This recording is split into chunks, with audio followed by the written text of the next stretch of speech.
परम आदरणीय मित्रों, नमस्कार। आज के इस वीडियो में आप वेक्टरों का योग यानी सदिशों का जोड़ना सीखेंगे। मैं गौरी शंकर सिंह और आप देख रहे हैं जीवन ज्ञान भौतिक विज्ञान। तो भौतिक विज्ञान के इस वीडियो में आज आपको सदिशों का योग यानी वेक्टरों का जोड़ना बताया जाएगा। पिछले वीडियो में वेक्टर क्या होते हैं और उन्हें कैसे निरूपित किया जाता है, यह सब चीजें बताई गई थी। तो आज के इस वीडियो में हम आपके लिए लेकर आए हैं वेक्टरों का योग। तो चलिए वेक्टरों का योग बताएं। इससे पहले आपसे एक अनुरोध है कि यदि आप इस चैनल को सब्सक्राइब न किए हों तो चैनल को सब्सक्राइब कर लें और इस वीडियो को लाइक जरूर कर दें। तो पिछले वीडियो में हम आपको बताए थे कि सदिशों को कैसे जोड़ा जाता है। तो सदिश क्या होते हैं, सदिशों को कैसे निरूपित किया जाता है। तो सदिश को एक तीर द्वारा दिखाते हैं, ठीक है, और सदिशों का कोई नाम दे देते हैं और यह नाम विशेष करके कैपिटल अक्षर से दिखाया जाता है, जिसके ऊपर एक छोटी सी तीर लगा दी जाती है। यह जो अक्षर होता है ABCD, यह किसी भौतिक राशि को प्रदर्शित करते हैं। कोई भी सदिश भौतिक राशि हो, बल हो, त्वरण हो, वेग हो, विस्थापन हो, इत्यादि इत्यादि। तो आइए शुरू करते हैं सदिशों का योग। तो सदिशों को योग में सबसे पहला जो ध्यान देना है आपको कि उन्हीं सदिशों को जोड़ा जा सकता है, ठीक है, जो समान प्रकृति के हों। अर्थात समान प्रकृति के सदिशों को ही जोड़ सकते हैं। कहने का मतलब है कि अगर कहीं बल है तो बल में बल को ही जोड़ा जाएगा, ठीक है। यदि आप चाहें कि सदिश बल में विस्थापन को जोड़ दें तो यह संभव नहीं है। बल में विस्थापन नहीं जुड़ सकता है, विस्थापन में बल नहीं जुड़ सकता। बल में बल जुड़ेगा और विस्थापन में विस्थापन जुड़ेगा, वेग में वेग जुड़ेगा।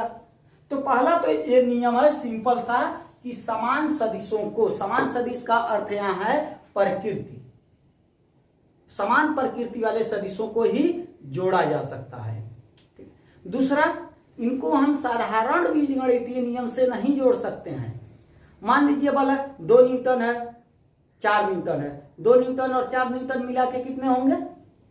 हो सकता है आप कह रहे हो 6 न्यूटन, या फिर हो सकता है आप कह रहे हो कि 2 न्यूटन, या 6 से 2 के बीच में कुछ भी हो सकता है, ठीक है। फिलहाल जैसे कि मैं कहूं कि यह एक गुटका है, इस गुटके पर लड़कों ने बल लगाया है। एक लड़के ने बल लगाया है F1 2 न्यूटन और दूसरे न्यूटन लड़के ने एक बल लगाया है F2 4 न्यूटन, ठीक है। तो कहेंगे बताइए गुटके पर कितना बल लगा। तो आप सिंपली बीजगणित के हिसाब से जोड़ देंगे, 2 4 6 न्यूटन बल लगा, तो ये भैया गलत हो जाएगा, क्योंकि यह दोनों सदिश हैं। सदिश हैं, इनके ऊपर वेक्टर से लिख के दिखाएंगे। दोनों एक प्रकृति के हैं, इन दोनों को जोड़ा जा सकता है, लेकिन बीजगणितीय नियम से नहीं जोड़ा जाएगा, सदिश योग नियम से जोड़ा जाएगा। उसी सदिश योग नियम को हम यहाँ सीखेंगे। तो सदिश योग नियम में पहले जोड़ना सीखेंगे, कैसे जोड़ा जाता है। आइए अब इस F1 और F2 को, जो कि बल हैं, हम दिखाएंगे वेक्टर A से और दूसरे को मान लीजिए दिखा रहे हैं वेक्टर B से। यह सुविधा के लिए ये भी ही इस्तेमाल किया जा सकता है। अब जरूरी नहीं है बल ही हो, बल की जगह कुछ भी हो सकता है, कोई भी सदिश हो सकता है। मान लीजिए किसी ने कहा इस पिंड, 2 पिंड है, एक का वेग 2 मीटर पर सेकंड है, दूसरे का वेग 4 मीटर पर सेकंड है, ऐसे हो सकता है। तो चलिए, हमने कहा कि एक लड़का है जो इस गुटके पर 2 न्यूटन का बल लगा रहा है, दूसरा लड़का है 4 न्यूटन का बल लगा रहा है। बताइए गुटके पर कितना बल लगा रहा है। तो नहीं बताया जा सकता है जब तक ये न बताया जाए कि दिशा किधर होगी। पिछले वीडियो में तो हम जान ही गए हैं, बिना दिशा के किसी सदिश को लिखना औचित्यपूर्ण नहीं है, सही नहीं है। तो लिखना पड़ेगा। मान लीजिए अगर लिखना है, हम 2 न्यूटन दाएं लग रहा है, 2 न्यूटन का बल किधर लग रहा है? दाएं लग रहा है, और 4 न्यूटन का बल बाएं लग रहा है। दाएं वाला F1 और ये बाएं लग रहा है तो क्या हो जाएगा,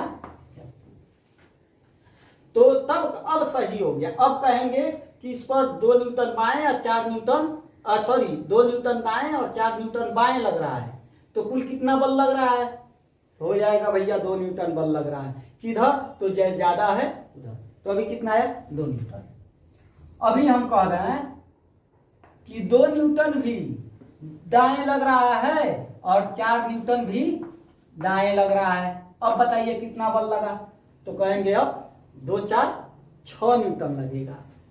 अगर हम कह दें 2 न्यूटन दाएं लग रहा है और 4 न्यूटन नीचे लग रहा है, तो अब बल कितना होगा, सोचिए अब बल कितना होगा।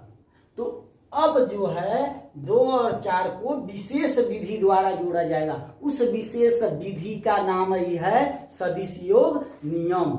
उसी नियमों को हम लोग सीखेंगे। आइए पढ़ते हैं सदिशों के योग या सदिशों का योग। सदिशों का योग जोड़ प्राप्त करने के लिए 2 तरीके अपनाए जाते हैं। पहला ज्यामितीय विधि और दूसरा गणितीय विधि। तो इन दोनों में से हम सबसे पहले आपको बताएंगे ज्यामितीय विधि द्वारा सदिशों का योग।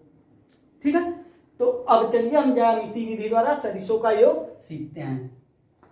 मान लीजिए एक वेक्टर है ये, ठीक है, जो 4 मात्रक दाएं हैं। वेक्टर ए का मान है 4 मात्रक दाएं। अब थोड़ा इसको समझ लीजिए, ये जो मात्रक लिखे हैं यह कुछ भी हो सकता है। हो सकता है 4 मात्रक के जगह हम न्यूटन लिख दें, जो न्यूटन लिखेंगे समझ जाएंगे यह बल है। हो सकता है 4 मात्रक के जगह हम मीटर पर सेकेंड लिख दें, तो जो ही मीटर पर सेकेंड लिखेंगे यह कहलाने माना जाएगा वेग हो गया। मान लीजिए मीटर पर सेकेंड स्क्वायर लिख दें, तब यह तुरंत क्या हो जाएगा, त्वरण हो जाएगा। मान लीजिए सिर्फ मीटर लिख दें, तब ये क्या हो जाएगा, विस्थापन हो जाएगा।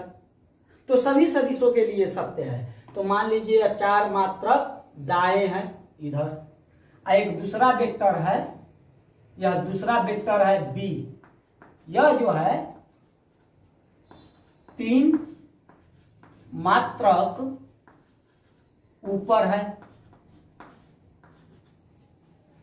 एक वेक्टर है 4 मात्रक दाएं और दूसरा वेक्टर है 3 मात्रक ऊपर। दिशा ये बता रहे हैं, सब दाएं बाएं ले रहे हैं, कोण पर बाद में सीख लेंगे। अब क्या है कि ये दोनों मात्रक एक ही होंगे तभी जोड़े जाएंगे। यहां हमने मान लिया है कि एक ही है, जैसे न्यूटन है तो ये भी न्यूटन है, यह मीटर है तो ये भी मीटर है, मीटर पर सेकेंड है तो ये भी मीटर पर सेकेंड है। ठीक है, ये तो हो गया कि वेक्टर ए का मान यह है, वेक्टर बी का मान यह है। अब बात आती है इसका निरूपण कैसे करेंगे। तो निरूपण तो पिछले वीडियो में सीख चुके हैं, तीर द्वारा करते हैं। जैसे 4 मात्रक दाएं दिखाना है तो ऐसे कर देंगे। यह 4 मात्रक के लिए 1 2 3 4 खाना हो गया, तो यह बताएगा किसको, यह बताएगा वेक्टर ए को। और एक दूसरा बी को बनाना है तो ऐसे ऊपर है कितना, 3 मात्रक, 1 2 3, या 3 मात्रक ऊपर हो गया, तो यह बताएगा वेक्टर बी को। अब जोड़ना है, ज्यामिति द्वारा हम सीख रहे हैं, तो ज्यामिति में आपको वेक्टर बना के जोड़ना रहता है।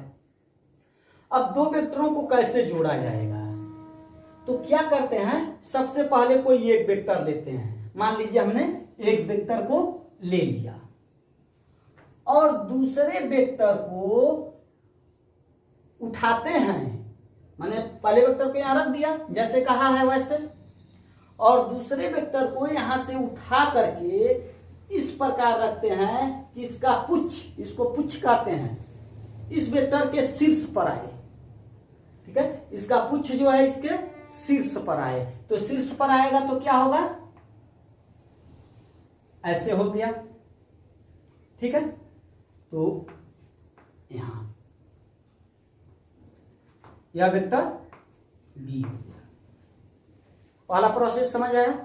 ज्यामितीय विधि में वेक्टर ए और वेक्टर बी का योग करिए तो हम कहेंगे वेक्टर ए के शीर्ष पर वेक्टर बी का पुच्छ इस प्रकार प्रतिस्थापित करते हैं कि वेक्टर के परिमाण और दिशा न बदले। ऐसा नहीं है कि अब वेक्टर ए कहा है कि दाएं ओर है तो आपने ऐसे तिरछा बना दिया वेक्टर ए, नहीं ये दाएं नहीं है, दाएं से ऊपर है, ये गलत हो जाएगा, ठीक है। या ऐसे भी नहीं हो सकता है वेक्टर ए यहाँ आप इतना बड़ा बनाए हैं और यहाँ दाएं तो बना रहे हैं लेकिन खूब बड़ा बना दिए, ये भी गलत हो जाएगा। परिमाण नहीं बदलना चाहिए और दिशा, लंबाई परिमाण को बताती है, तीर दिशा को बताता है, तो यह दोनों नहीं बदलना चाहिए। जैसे वेक्टर बी को यहाँ उठा के ला के रख रहे हैं ना, तो ऐसा नहीं है कि आप तिरछा कर सकते हैं, नहीं, उसी डायरेक्शन में होना चाहिए। और दूसरा चीज परिमाण भी नहीं बदलना चाहिए, परिमाण अगर इतना है तो परिमाण इतना ही रहना चाहिए, लंबाई नहीं बदलनी चाहिए, ठीक है। तो ज्यामिति में वेक्टरों का योग, दो वेक्टरों का भी बता रहे हैं, दो वेक्टरों का योग कैसे किया जाता है। तो कहा जाता है किसी एक वेक्टर के शीर्ष पर दूसरे वेक्टर के पुच्छ को इस प्रकार प्रतिस्थापित करते हैं कि वेक्टरों के परिमाण और दिशा न बदलने पाए, यानी जो बाएं है दाएं है वो बाएं दाएं रहे, जो ऊपर नीचे है वो ऊपर नीचे रहे, तो परिमाण और दिशा न बदलने पाए। तब पहले वेक्टर के पुच्छ और दूसरे वेक्टर के शीर्ष से मिलाती हुई एक रेखा खींच दें और शीर्ष के पास शीर्ष बना दें, ठीक है। तो प्राप्त वेक्टर दोनों वेक्टरों के परिणामी के बराबर होता है। यहाँ परिणामी का तात्पर्य योग से है, ठीक है। तो यह जो वेक्टर प्राप्त होगा इन दोनों के योग को प्रदर्शित करेगा। योग को मान लेते हैं रिजल्ट आर है, तो वेक्टर आर जो है दोनों वेक्टरों के योग को प्रदर्शित करेगा। योग इसको दूसरे तरीके से हम लोग समझ लेते हैं। मान लीजिए वेक्टर है इधर दाएं, तो ऐसे बनाएंगे 1 2 3 4, और यह वेक्टर है 3 मात्रक ऊपर, तो ऐसे बनाएंगे 1 2 और यह 3। यह वेक्टर बी हो गया, बना दिए, और यह वेक्टर ए हो गया। अब इन दोनों को जोड़ना है, तो पहले हमने वेक्टर ए को लिया था, अब हम वेक्टर बी को ले रहे हैं। तो योग का क्या नियम है, किसी एक वेक्टर, दोनों में से कोई एक वेक्टर ले लीजिए, किसी एक वेक्टर के शीर्ष पर दूसरे वेक्टर का पुच्छ इस प्रकार रखते हैं कि परिमाण और दिशा न बदले। ऐसे रखना है कि परिमाण और दिशा क्या हो, सही रहे, जिधर कहा है परिमाण और जिधर कहा है दिशा वो सही रहे। इस प्रकार प्रतिस्थापित करते हैं कि परिमाण और दिशा न बदले, तब पहले वेक्टर के पुच्छ से दूसरे वेक्टर के शीर्ष तक खींचे गए वेक्टर दोनों वेक्टरों के परिणामी को प्रदर्शित करता है। यानी ये वेक्टर बी हो और यह वेक्टर ए हो, तो यह जो होगा दोनों के योग को प्रदर्शित करेगा, vector A plus vector B.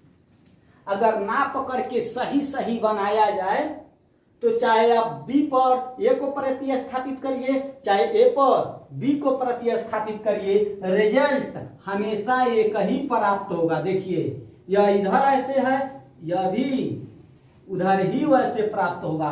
और दोनों की लंबाई अगर नापे हैं सही से तो दोनों की लंबाई यानी परिमाण भी बराबर होगा। परिमाण मतलब मात्रा, इसकी मात्रा चार जितनी भी हो, मान लीजिए इसको इंच पटरी से नापेंगे, अब मापने पर मैं फिलहाल बता दूं 5 आएगा, 1 2 3 4 5, 5 मात्रक, दिशा इधर होगी 45 डिग्री पर, फिलहाल वो बात की बात है। 5 मात्रक यह भी हो गया। तो ये वेक्टरों का, सदिशों का योग हो गया, वेक्टर का है या सदिश का है। तो चलिए अब कोई पूछे वेक्टरों का योग किसे कहते हैं, दो वेक्टरों की बात हो रही है, या वेक्टरों का योग कैसे करते हैं। तो कहा जाता है किसी एक वेक्टर के शीर्ष पर, देखिएगा, किसी एक वेक्टर के शीर्ष पर दूसरे वेक्टर के पुच्छ को इस प्रकार प्रतिस्थापित करें कि वेक्टर के परिमाण और दिशा न बदले। तो पहले वेक्टर के पुच्छ से दूसरे वेक्टर के शीर्ष तक खींचा गया वेक्टर दोनों वेक्टरों के परिणामी को प्रदर्शित करता है, यानी इसका परिणामी vector A plus vector B को बताएगा, जैसा कि इसमें। और यहाँ पर vector A plus vector B को मान लेना वेक्टर आर है, तो वेक्टर आर जो होगा यह लंबाई होगी, इसमें वेक्टर आर होगा। तो आप देख रहे हैं इसमें एक त्रिभुज का निर्माण होता है। ज्यामिति विधियां में दो विधियां हैं, एक त्रिभुज विधि और एक चतुर्भुज विधि, और तीसरा बहुभुज विधि। तीन विधि है और तीनों को हम लोग सीखेंगे। तो पहला आप सीख रहे हैं ज्यामिति विधि द्वारा सदिशों का योग, ठीक है। और उसमें कौन सी विधि, त्रिभुज विधि। तो त्रिभुज विधि में दो सदिशों को जोड़ा जाता है, ठीक है। आइए अब इसको हम थोड़ा दूसरे तरह से दिखाते हैं। मान लीजिए कि एक वेक्टर है ए और एक दूसरा वेक्टर है बी। अगर कह दे कि ए बराबर 4 मीटर, ठीक है, 60 डिग्री, 4 मीटर 60 डिग्री, अब बी बराबर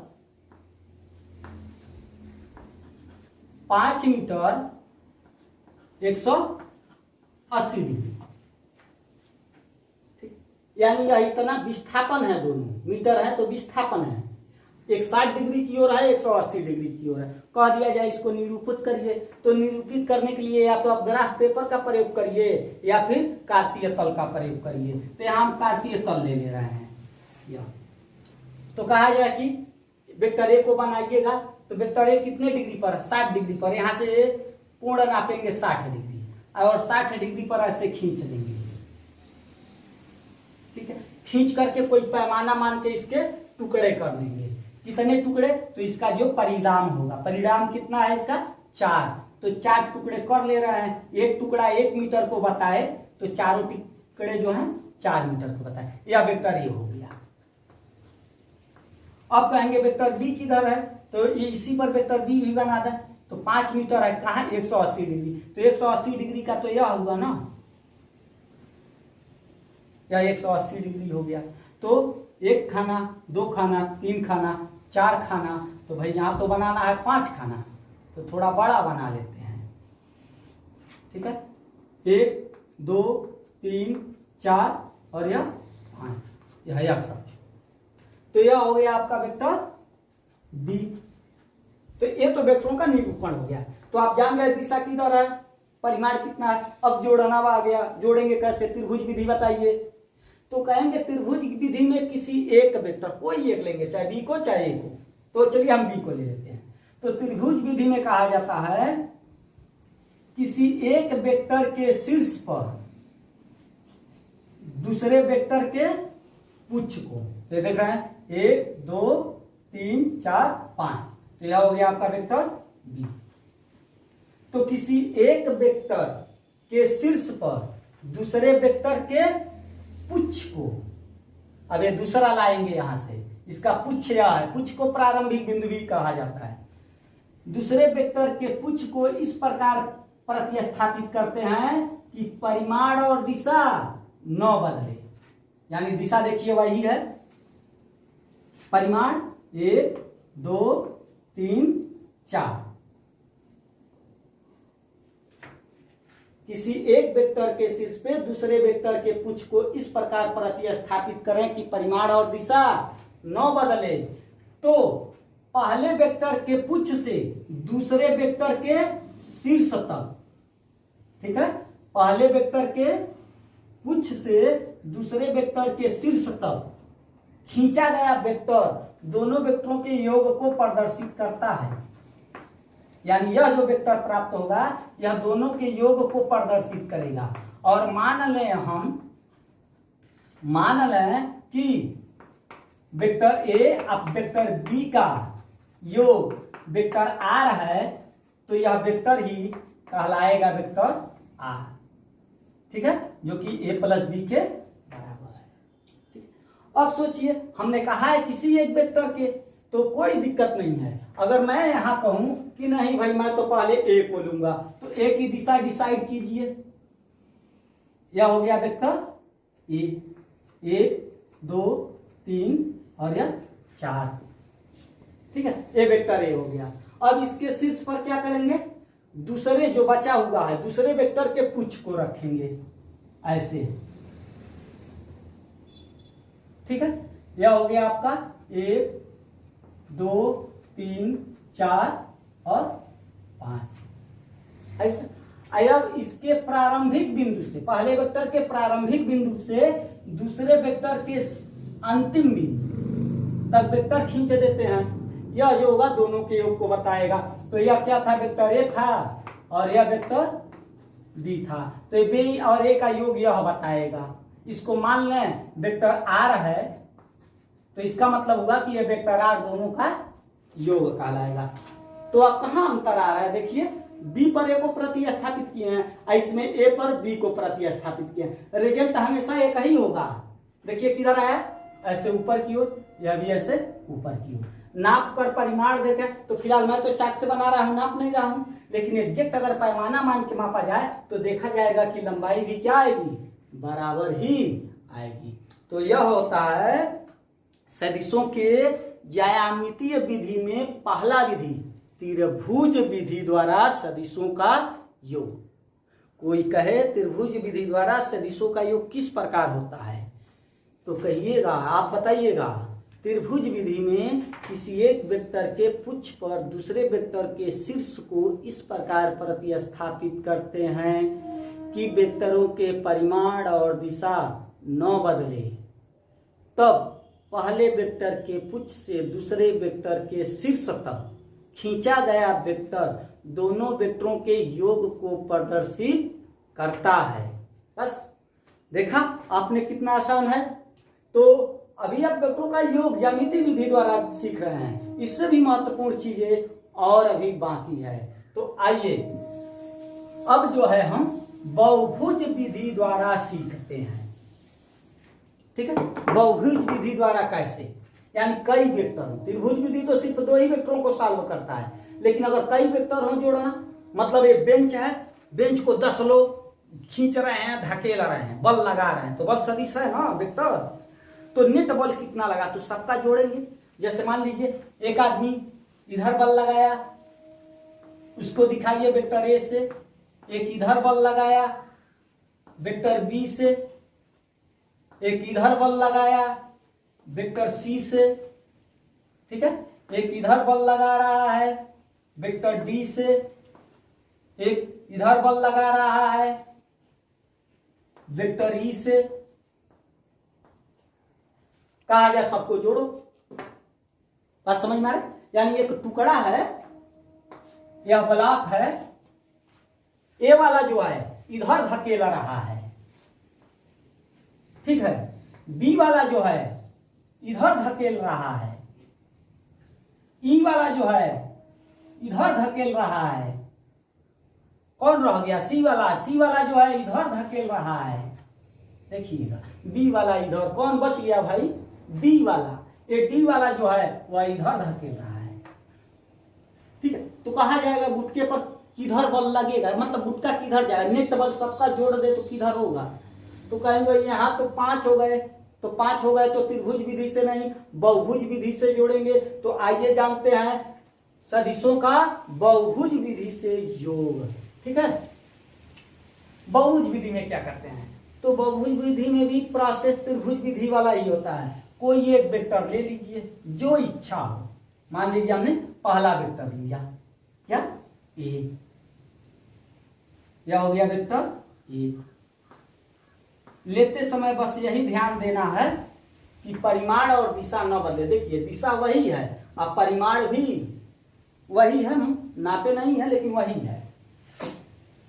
अब क्या करेंगे, अब दूसरा वेक्टर लेंगे, कौन, बी सी, कोई जिसको भी ले सकते हैं। चलिए हमने ई को ले लिया, ई को लाएंगे और किस तरह कैसे रखेंगे, दूसरे वेक्टर को, यहां दूसरा ले रहे हैं तो कहेंगे दूसरे वेक्टर को पहले वेक्टर पर इस प्रकार प्रतिस्थापित करेंगे कि परिमाण और दिशा न बदले। और दूसरा क्या ध्यान देना है कि पहले के पुच्छ शीर्ष पर दूसरे का पुच्छ पड़े। तो यहां से ई को हमने लाया और यहां रख दिया, इसके शीर्ष पर इसके पुच्छ को रख दिया, नीचे की ओर है। यह हो गया वेक्टर। अब अगले को लेंगे, ए हो गया, ई हो गया, ठीक है। अब किसको लें, अब मान लीजिए बी को लेते हैं, तो बी को लाएंगे तो यहीं रखेंगे इस प्रकार कि ई के शीर्ष पर बी का पुच्छ पड़े, ठीक है। यह वेक्टर बी हो गया। दिशा वही है, ये थोड़ा तिरछा हो गया है लेकिन दिशा जो है उधर यह होना चाहिए। यह वेक्टर बी हो गया। अब वेक्टर बी में वेक्टर बी कैसे जोड़ेंगे, फिर इसको लाएंगे और इसको ऐसे रख देंगे, ऐसे थोड़ा तिरछा आएगा। यह वेक्टर डी हो गया।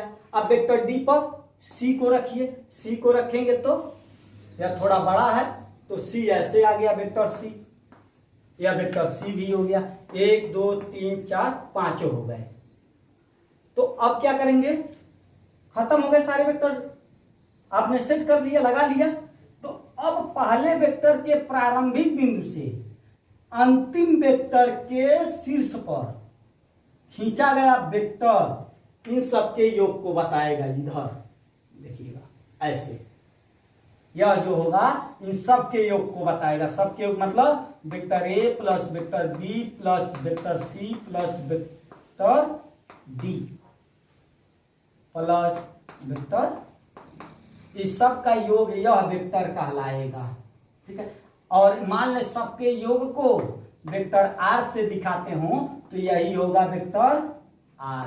तो गुटके पर किधर बल लगेगा, यह दिशा थोड़ा मैच कर रहा है, इस गुटके पर नेट बल इधर लगेगा, यानी यह गुटका इधर को जाएगा, ठीक है। तो आइए सदिशों के बहुभुज विधि को जानते हैं। बहुभुज विधि को भी त्रिभुज विधि के जैसे ही कहना होता है। क्या कहना रहता है, सदिशों के बहुभुज विधि योग में किसी एक वेक्टर के शीर्ष पर दूसरे वेक्टर के पुच्छ को, दूसरे वेक्टर के पुच्छ पे तीसरे वेक्टर के पुच्छ को, और इसी प्रकार सभी वेक्टरों को इस प्रकार प्रतिस्थापित करते हैं कि परिमाण और दिशा न बदले। तब पहले वेक्टर के पुच्छ से अंतिम वेक्टर के शीर्ष तक खींचा गया वेक्टर सभी वेक्टरों के परिणामी को प्रदर्शित करता है, ठीक है। यह हो गया आपका बहुभुज विधि। तो सदिशों के योग के दो विधियां आज हमने आपको सिखाया। पहला त्रिभुज विधि और दूसरा बहुभुज विधि। यह दोनों विधियां जो हैं ज्यामितीय विधि के अंतर्गत आते हैं। और एक जो महत्वपूर्ण विधि है गणितीय विधि, तो अगले वीडियो में हम आपको समांतर चतुर्भुज विधि और गणितीय विधि दोनों एक दूसरे से काफी जुड़े हुए हैं, इसलिए दोनों का वीडियो फिर अगली बार बनाएंगे। तब तक के लिए हमें इजाजत दीजिए। धन्यवाद, नमस्कार।